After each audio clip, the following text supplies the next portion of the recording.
akugoba tabula ko kyakusuuza ate munnange eriyokanga n'etonya ntulaba ensesa bwe zikola ki bwe zenkanya emyoyo.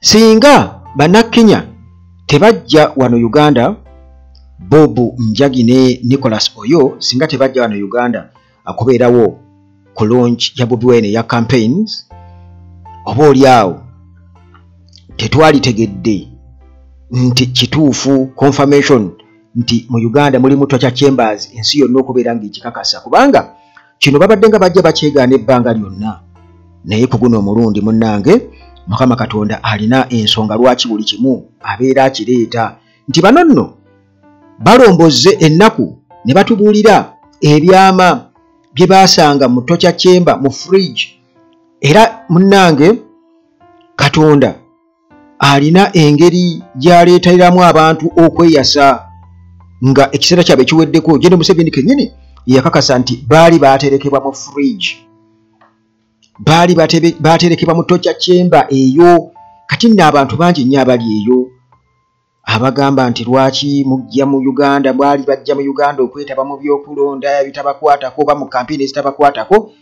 Munnange baali bazze ku kutongoza, era ne Jene Museveni ebbanga lyonna nga bamaze okubeera nga bamulangirira wabaawo abajja nga alayira okubaawo. First, Bob, were you detained by the Special Security Forces under the command of General Muhoozi Kainerugaba? That's correct. This is a militia ragtag. It's a militia kind of group that is acting as if it's acting in the best interest of the nation, but it's actually acting in the interest of protecting the elite. They made it very clear that that is a training camp specifically for the Presidential Guard, okay, under General Muhoozi, and they are actually above none. The slogan is above, next to none. That is their slogan, which means that they don't listen to the judiciary, they don't listen, they are not subject to the law, they are not subject to the executive, they are next to none. So they can carry out any kind of operations without being held accountable by any government system. Mannange ebyo tetwali bitegedde, tubadde tubimanyi, naye nga bwe tuba tubyogera wano abantu babeera awo ne bagamba gwe biki newankubadde nga naye kati bino ensi yonna jjukira nti kati gano amawulire okukwatibwa kwa Bob Njagi ne Nicholas Oyo amawulire gasaasaana ensi yonna, era gwe ne bwogenda ku mutimbagano n'oteekamu ne bw'oba oyagala kubuuza AI katugeze ChatGPT ezimu ku AI naye osobola okubuuza n'owandiikamu bajja kukunnyonnyola bulungi nnyo ekyabakwasa n'eddi lwe baakwatibwa. Kitegeeza ensi yonna ekimanyi, kati ensi yonna ebeegesa amaaso eraba nti okujja kwabwe wano okwetaba mu kampeni za Bobi Wine singa tebaakwatibwako ne bagenda mu maaso, definitely naawe okimanyi tira kampeni zaaliwedde ne badda ewaabwe. Okugamba nti baali bazze kutegeka, kubanga General Museveni yagamba nti bano nti bakafulu nnyo mu kutegeka okwekalakaasa, nti bakafulu nnyo mu kutegeka okwekalakaasa. Naye ate omuntu bw'aba abala ekintu katugeze singa kuba kwekalakaasa, sisuubira nti Bobi Wine byayogerako nti bannayuganda babeera Kenya abagamba oba abamutambulirako abagamba nti bituufu, kiba kitegeeza nti akakaseera kaba katuuse ng'abantu balina kubeera nga bayimirirawo ku lwabwe ne badimandinga enkyukakyuka nga baagala ekyo ekituufu kye kiba kikolebwa. Kati bano singa baddayo buzzi Kenya tetwalitegedde bino, tetwali bitegedde, era okukwatibwa kwabwe kitegeeza ne batwalibwa mu Torture Chamber, gavumenti n'ebeegaana. Omwogezi wa poliisi tusooke naye kati yamaze dda okwokya ensi yonna, kati emutunuuliranga abalala bonna bayinanga ababadde nga bajja balimba ne gavumenti okutwaliza awamu nti General Museveni okuvaayo n'akakasa kino kinfaananiriko nga bwe yagaba miliyoni 10 ku babaka ba palamenti ne bazeewaka, naye kennyini n'avayo n'agamba saazibawadde nazibawadde. Okitegeera kakati Torture Chambers babadde nga bajja bazeewaka, nekitegeeza nti international community emaze okitegeera nti ze Torture Chambers ezo ze fridge ezo kyokka ate mulimu n'abatali bannansi. Tebereza baakuteeka eyo mu foreign country tebakukkiriza ne bakwexcommunicating ku bantu bo oli eyo mu kiziyiro wabula bakutulugunya. Kakati kino munnange bannakenya bano batuyambye ne bakikola ki ne bakijjayo ensi yonna n'ekimanya ti Muhoozi ne SFCA nga beerimbika mu kubeera nti nno baprotectinga ggwanga balina interests ezaabwe. Kati munnange baayongedde okubeera nga batonyonyola bingi nnyo naye nga ngenda kuba nkuwa kimu ku kimu nga bwe tubikubaganyako ebirowoozo oba bye tubiyitaayitamuuko okubeera nga tubongera okubigonzagonzaamu oba oliawo abantu basobola okubeera nga babitegeera bonna. Naye nga Hillside View Apartments wali ku Kasozi Ejjanyi Entebbe Road we wali apartments omuli buli kimu era gwe munnange bw'obanga ova ku airport na transport wabwereere. Ate nga Maintenance Palace bano balina solar systems zonna bwe ziwandibadde weetaaga. Balina water heaters zikozesa solar, security lights, balina CCTV cameras, balina ne water pumps, balina ebyamazzi byonna n'ebyamasanyalaze okukusa ne ttiimu ez'abakugu ezisobola okuyambako okutambula eggwanga lyonna nga bakuyambako kubyenstallinga. So nga ate ne Timo Property Consultants Limited bano basaale nnyo mu kugoba ku byapa. Bano leka kugula ku kyapa kyotamanyiiko kubanga munnange obufeere babbulooka nabemulugunya ku nakugamba nti babbulooka bangi nnyo olw'okuba bafeere be basinze n'otusiba mu mbeera embi kubanga bo bawagira embeera ey'obufeere. So nga ne Dr. Waali gwe njangu wane namba zangu ezikuwa WhatsApp. Kale Bob Njagi ne Nicholas Oyo batugamba ki? That is why they would abduct foreign nationals, including Nigerians. There is one person who had a South African passport. We Kenyans, we were two of us, and a number of Ugandans, civilian Ugandans. One of them happens to be the brother of the Internal Security Minister for Uganda. His brother was abducted. The minister himself is looking for him, and he's right there at a place called Ronyo. That's where we were being held. Okay. Yeah. Yes, Nick. Yeah. Kakati bw'olaba nga empologoma etandise okulya obwana bwayo, kakati ate olwo munnange obw'engabi bwo bukole butya bulina kwekweka wala nnyo. Bakugambye nti Kahindo tafiire brother we mu kitundu esaidi z'Entebbe eyo kibayita Ronyo sikiwulirangako by the way nze sikiwulirangako. Kakati ekitundu ekyo ye wali tokya Chemba emu kwezo ez'omutawaana ennyo. Eriyo bannayuganda abasukka mu 100, eriyo abanigeria aba South Africa, kakati ne bannakenya gye babadde nga bali eyo balaajana tebaliiko bantu baabwe nti bajje babasisinkano baba bawadde omukisa ogwo wabala bali mu fridge. Nyegere Museveni agamba nti bali mu fridge, kitegeeza nti bakuteeka eyo babaera bakunyogoza oba tosuubirayo bulamu. Kati Kahindo tafiire abadde nga ajja ayogera, tulaba ayogera naye ng'ayogera musajja wattu bw'atyo.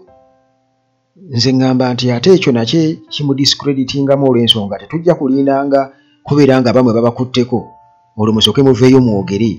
Kitegeeza nti temwogera lwakuba mwagala nnyo enkyukakyuka, wabula mwogera lwakuba nammwe sisitimu ebakoze eki ebakutteko. Kiba kitegeeza nti mwali badde mwogererawo.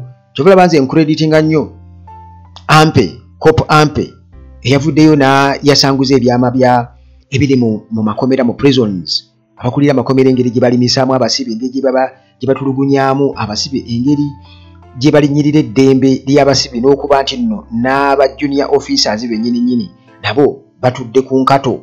Okitegeera nti bo tebasobola na kusomesa abaana baabwe kusukka senior 4. Omwana oyo muzira nnyo kubanga jjukira nti kati nze na Uganda Atalaje nsobola okwogera wano siri mu uniform ya kitongole kyonna era ndiwo nga nze independent, naye ye ali awo mu kitongole ne uniform kitongole ky'amakomera n'ennamba agirina era bagitusomedde bulungi nnyo nga baagala omuvunaana. Okitegeera naye n'abeera ne courage eyo osobola okwogera ebintu ebyo.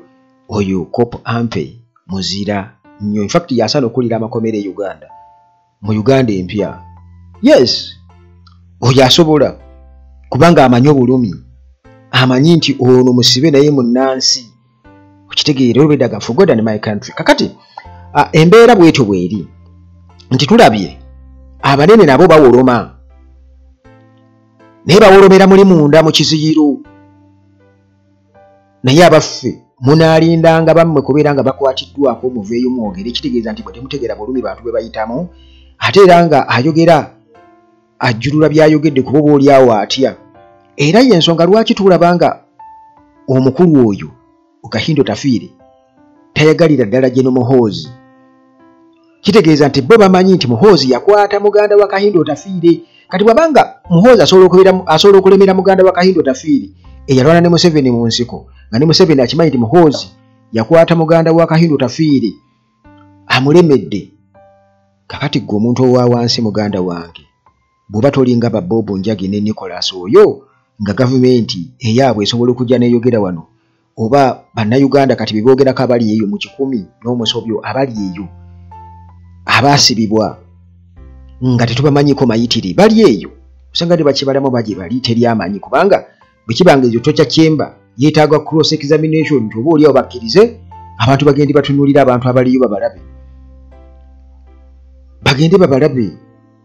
naye muganda wange bino byonna bibaawo bannayuganda mulaba abamu muwoza zirindaba olwange muganda wange bajja kukwata omuntu omutwale omala ebbanga nga tomulaba omwana wo muganda wo taata wo maama wo kati oyinza okutuuka ekiseera nga naawe ate munnange okaaba naye bano batuyambye nnyo kubanga ebintu ebyo bibaddengawo nga tetusobola kubeera nga tujjayo ekifaananyi ekituufu Kakwenza yagezaako naye nga ne Jeno Museveni kennyini yeebuzaabuza ku mulembe gwa Tumwine bagezaako kubeera nga balambula Torture Chambers mujjukira bulungi nnyo Tumwine n'atuuka n'okugaana musajja waffe onaani Kaka Bajendo okubaako kyayogera nga bamuyisa okuba nga abeera answerable mu parliament n'amugamba togendayo n'atagendayo naye munnange bw'atyo Bobo Njagi ne Nicholas oyo bakyayongera okubeera nga batutegeeza ekiri mu Torture Chamber. Yeah, this issue is an issue that I think it's an East African coalition, because you see what happens. You look at the way the processes are done. It's the same issue that we found when Bob was taken the first time in the first abduction here in Kenya. That it takes time before you start hearing denials, and then eventually, suddenly something happens and you realize it was theirs. You remember in his case, they appeared on the same day that the IG was going to court. It is also the same thing that happened in this case. Deny, and then suddenly, so it shows you it's the same. Exactly. Nabagambako omuwano nti obutamanya oba okwegaana tekitegeeza nti nno tomanyi oba tekikuggizaako musango. Kati bano mu kwewugulaza nga beefuula nga abatamanyi kigenda mu maaso nga ne bwe bakwata omuntu wano e Uganda bajja kugaa tebamulina basooka kwegaana naye ate kkooti bwe balemerako ne bamuleeta nga bamutulugunyizza mwalaba wano zaake dwe baamuleeta nga bamukube bamulumisizza ne nail cutters ku mubiri gwonna. Kati mu mbeera efaanaganako bwetyo nti gavumenti zonna omwami oyo kyabadde agezaako okugamba nti gavumenti zonna mu Africa zirina characteristics zezimu, zonna zifaanagana nti zonna zaatuvaamu ffe ng'abantu aba wansi, zaatuvaamu okuleka mpozi nti kati abantu abamu abayinza okuwamba obuyinza nga ba Ibrahim Traore wa Burkina Faso nti abo basobola okubeera nga balumirirwa ensi yaabwe oba ne balumirirwa ne bannansi. Naye bano bannaffe nga bo beetwala okuba nti they are next to none, kitegeeza nti bali untouchable, tebakwatibwako. Yensonga lwaki obwannantagambwako weebuli, yensonga lwaki okiraba nti amagye gakola byonna bye gakola nga makakafu nti omwana bamudeployinze. Katugeze ku kampeni ya Bobi Wine, ajja kukwata omuntu akubenga bw'ayagala asikasikanye omukazi oba omuwala amuyuze engoye akola atya asambe ng'akimanyi bulungi nnyo tebagenda kumuvunaana. Teebereza nti gwe bw'oba otutta omusibe mu kkomera ng'okutta abaana ng'abo oba tutte mu kkomero oba tebiri mu kaduukulu n'obeera nga wabatadde ku mpingu nga n'empingu zikyabaliko bannaabwe we bajjidde okubeera nga babalaba nga wayitiddewo ddala ekiseera nti wabakutte katugeze eggulu limu ku ssaawa katugeze ng'oba 5 6 ez'emisana n'obateeka ku mpingu n'obatwala n'obasulayo mu kaduukulu ne buziba ne bukya nga bali ku mpingu bannaabwe ne bagenda okubalabako bwe bafunye olukusa ssaawa nga 7 8 eyo 9 okubalabako nga bakyali ku mpingu eryo bwe litaba ttima kiba ki omwana oli Kopu Ampeki yabadde ayogerako nti amateeka temugamanyi temugoberera amateeka kati gavumenti za wano yensonga kyo kiraba nti bannakyemalira bonna beewagira olaba wano Jeri Museveni awagira nnyo Samia Suluhu era nsuubira okuba nga yamuyingizamu n'endowooza ezo olaba Jeri Museveni influence ye ku Ruto neewalala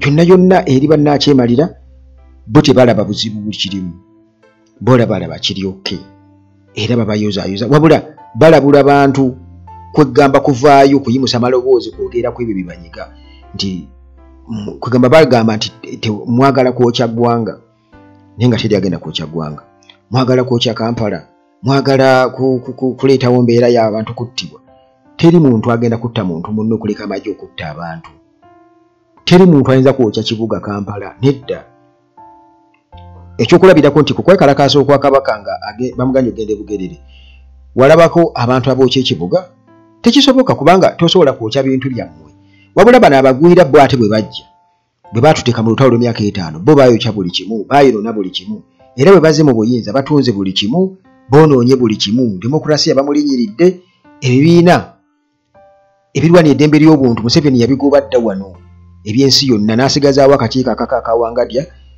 nga Wangadya kennyininyini yavayo n'akola neyeeyogerako n'agamba nti ye statement zaatusomera ffe nga general public babeera bamaze okuzikwatamu okuzieditinga ate bwe bamuyita okugenda okutuula eyo mbu bali baba beetimbye zipisto baba ayogera nabo bannaffe ab'enkoni kakati embeera efaanaganako bwetyo naawe ogiraba nti mbi nnyo naye munnange Nicholas oyo ne Bob Njagi bakyayongera okubeera nga batonnyonnyola kuba tetwalitegedde bino kiryokanga munnange ne kijja. Bob, President Yoweri Kaguta Museveni admitted that he held you guys in a fridge. Describe your condition. Was that the reality? It's actually a light statement of fact because it's actually a freezer, not a fridge. There's people who stayed there without seeing their families for more than 4 or 5 months, up to 1 year. They've not been taken to court. The families don't know where they are. They can't communicate to their families, so they're actually freezing your life for as long as they wish to. That's what he refers to as a fridge, a place where they excommunicate you from the rest of the society for a period of time as long as they desire, in that there are no human rights organizations that are functioning in that country. They have clamped down on the civil society, and now I think it's upon us as a people now to hold these governments to account. Yes. Bw'ofuna akukaabirako ate gwe tosaanye kutuula butuuzi munnange kubanga ennaku eba ku ggwe kakati omuntu bw'ava eri najja ewuwo okulambulako omuntu n'akumatiza mbu tasaanye ku oyo lwaki ajja ewuwo okulambulako okulaba ennaku gy'oyitamu ayagala kugulira kyamisana ayagala kuwa amagezi ga kunoonya kyakulya kubanga ennaku ffenna etuluma lumu musajja akugambye nti gavumenti zaffe zino ez'abannakyemalira zo zikola kimu kwegaana bwegaanyi kasita babeera nga bo batuukiriza ebigendererwa byabwe era ate bwe batuuka mu buyinza bakozesa resources z'eggwanga ng'eggye ly'eggwanga oba amagye g'eggwanga okiraba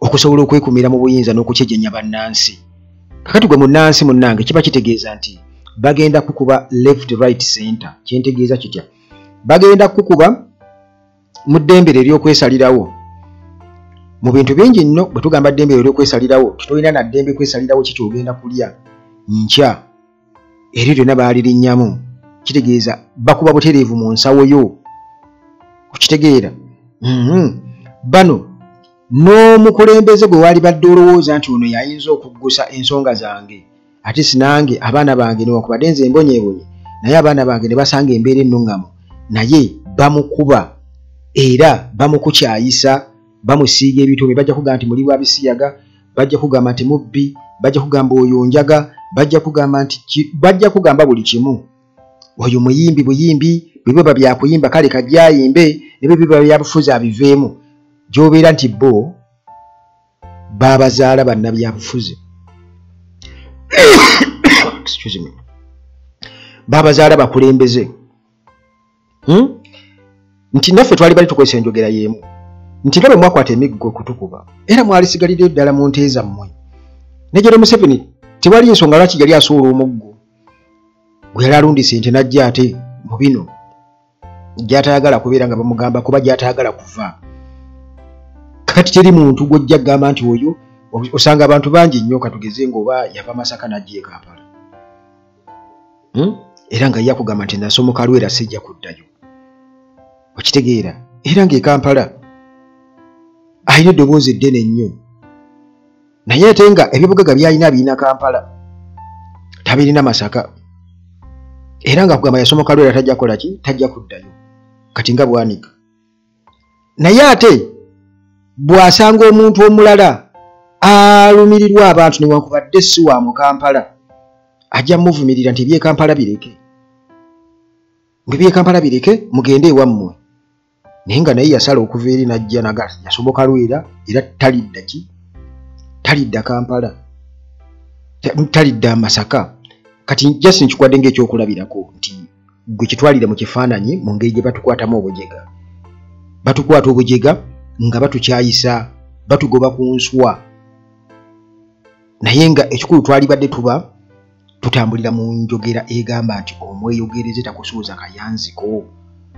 ekituufu kiri nti obubonero bwonna bwonna bweyolese abasajja batulugunya abantu kati bakugambye nti abantu abasuupa mu 100 bali eyo naye jjukira abantu abo balina abakyala balina abaana babalese bali awo balonda bucupa abakyala baatandika dde okwenda ku bantu abalala bafuna dde abasajja obaolio bafuna n'obulwadde kati mu mbeera efaana abaana baabwe abato bayinza okuba baatandika okutandika ebintu ebyekikama nga bakyali baana bato olw'ensonga nti taata tebamulaba oba maama tebamulaba kale munnange embeera bwetyo bweri naye obubaka ng'obwo buyamba nti ensi eyongera okutegeera ate ebintu bijja bibeerawo nga bijja bibaawo ne weebuuza kino ate lwaki kiguddewo kibaako ensonga lwaki kiguddewo tibannakenya bano singa tebajja wano tetwalifunye muntu agenda mu Torture Chamber foreigner agenda mu Torture Chamber n'aluuza ku bukambwe bw'abasajja n'amanya n'abaliyo n'ajja mu nsi endala n'addayo mu nsi yaabwe n'akola talk show ng'eyo nga teri amukuba ku mukono nga tatiisiddwa nti gwe bw'oyogera ebiri eno onootulaba nga bwe batera okukola abasajja bano basajja babi nnyo era tulina okwekemba munnange okulaba nga tununula eggwanga lyaffe naye nga bwe nkugambye nti bwe tuba n'endogera oba n'endowooza egamba zirindaba olwange tuba tukootakoota mu gaalumonde kubanga bazirindaba olwange be bakyasinze okuba nti batulemeza mu mbeera ey'okutufuga obumbula Mukama Katonda akuume tusinkane mu mboozi zaffe eziddako wano ku Uganda Atalaajika bulijjo tusinkane